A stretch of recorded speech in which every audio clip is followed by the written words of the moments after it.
প্রিয় দর্শক আসসালামু আলাইকুম। আমি ডক্টর বজলুর রহিম রিপন আপনাদের সবাইকে জানাচ্ছি শুভেচ্ছা। প্রিয় দর্শক, আজকে খুব কমন একটি বিষয় নিয়ে আলোচনা করব, সেটি হচ্ছে সায়াটিকা। এই সায়াটিকার নাম কিন্তু আপনারা অনেকেই শুনে থাকেন এবং এই সায়াটিকার সমস্যায় অনেকে ভুগে থাকেন।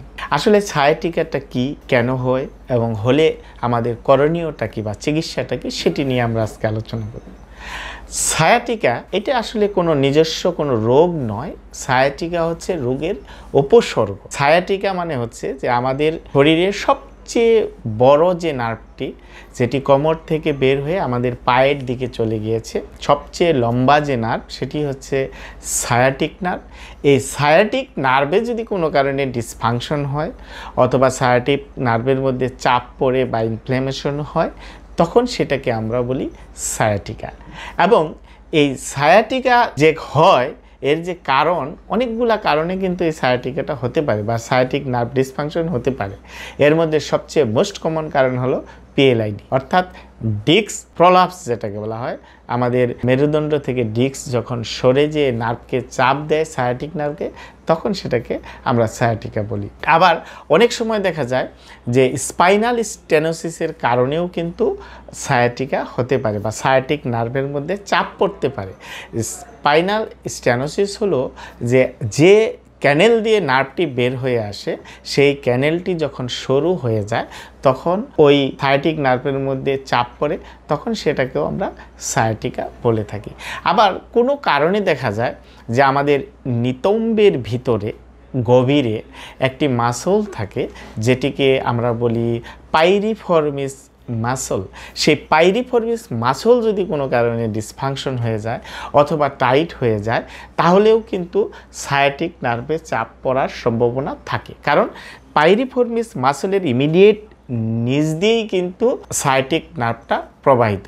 সুতরাং যখন পাইরিফর্মিস নার্ভের মধ্যে টাইটনেস থাকে বা ডিসফাংশন থাকে, তখন সায়াটিক নার্ভে চাপ পড়ে সায়াটিকা উপসর্গ দেখা দেয়। আবার অনেক সময় দেখা যায় যে এসআই জয়েন্ট প্রবলেম হলেও কিন্তু এই ধরনের সায়াটিকা হতে পারে। আবার কোনো কোনো সময় কিছু প্যাথোলজিক্যাল কারণ, যেমন যদি স্পাইনাল টিউমারের কারণেও অনেক সময় সায়াটিকা হতে পারে। তবে এই ধরনের সায়াটিকা হলে সাধারণত রোগীরা কোমর থেকে একদম পায়ের তলা পর্যন্ত ব্যথা অনুভব করে। আবার কেউ কেউ ব্যথার সাথে জ্বালাপোড়া, অবশ অবশ, ঝিঝি, ভারী ভারী এই ধরনের উপসর্গও কারো কারো ক্ষেত্রে থাকতে পারে। আবার কোনো কোনো সময় দেখা যায় যে মাংসপেশিটা একটু দুর্বল দুর্বলও লাগতে পারে। তো এই ধরনের সায়াটিকার পেশেন্ট সাধারণত যখন বসে বা দাঁড়ায় বা হাঁটতে যায়, তখন কিন্তু সায়াটিকার পেইনটা বা উপসর্গগুলো আস্তে আস্তে বাড়তে থাকে। তো এই ধরনের সায়াটিকার ক্ষেত্রে আমাদের চিকিৎসা ব্যবস্থাটা আসলে কি? অনেক মানুষ কিন্তু এই সায়াটিকায় ভুগছেন, বিভিন্ন ধরনের চিকিৎসা নিচ্ছেন, কিন্তু এই সায়াটিকার সমস্যা থেকে, অর্থাৎ ব্যথা, ঝিঝি, অবশ অবশ, ভারী ভারী থেকে মুক্ত হতে পারছেন না। প্রিয় দর্শক, এর পিছনের কারণটি কি? এর পিছনের কারণ হচ্ছে আমরা সঠিক কারণটি আসলে নির্ণয় করতে ব্যর্থ হই। কারণ আগেই আমরা বললাম যে অনেকগুলা কারণে কিন্তু এই সায়াটিক নার্ভ ডিসফাংশন হতে পারে। আমরা যখন সায়াটিকার চিকিৎসাটা দিব, তখন প্রথমেই আমাদের কারণগুলোকে আইডেন্টিফাই করতে হবে যে আসলে কোন কারণে সায়াটিক নার্ভটা ডিসফাংশন ঘটেছে। সেই কারণকে যদি আমরা চিকিৎসা দিতে পারি, তাহলে কিন্তু সহজেই সায়াটিকার উপসর্গগুলো আমরা লাঘব করতে পারি। যেমন পিএলআইডি হলে আমাদের পিএলআইডি চিকিৎসা দিতে হবে, স্টেনোসিসের কারণে হলে স্টেনোসিসের চিকিৎসা দিতে হবে, পাইরিফর্মিস সিনড্রোমের কারণে হলে সেটার চিকিৎসা দিতে হবে। আমরা যদি সঠিক ডায়াগনোসিস করে, সঠিক অ্যাসেসমেন্ট করে আমরা কারণটার চিকিৎসা দিতে পারি, তাহলে কিন্তু সহজেই পায়ের ঝিঝি, অবশ অবশ, ভারী ভারী এগুলি দূর করা সম্ভব।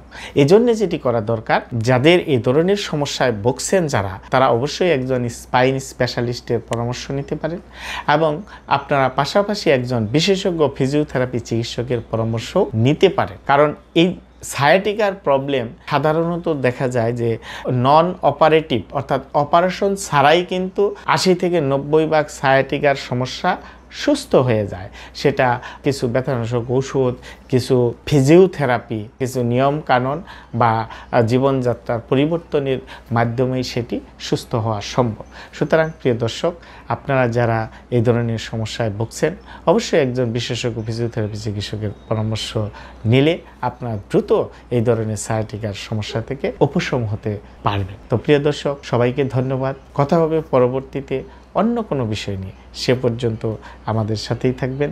আমাদের এই ভিডিওটি যদি ভালো লেগে থাকে অবশ্যই আপনারা শেয়ার করবেন, আমাদের পেজটিকে ফলো করবেন এবং আমাদের চ্যানেলটিকে সাবস্ক্রাইব করবেন আমাদের নিয়মিত ভিডিও আপডেট পাওয়ার জন্য। ধন্যবাদ সবাইকে।